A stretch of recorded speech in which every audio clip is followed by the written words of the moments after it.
Nou luister, ik ben huisschilder. Nou ja, sorry, ik ben huisstylist. Ah, ja. En ik kom hier de boel even verbouwen. U komt voor de koning en de koningin? Precies. Ah, oké, prima.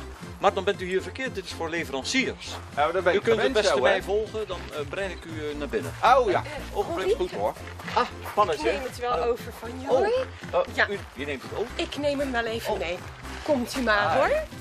Hallo. Heb je fijne handschoenen?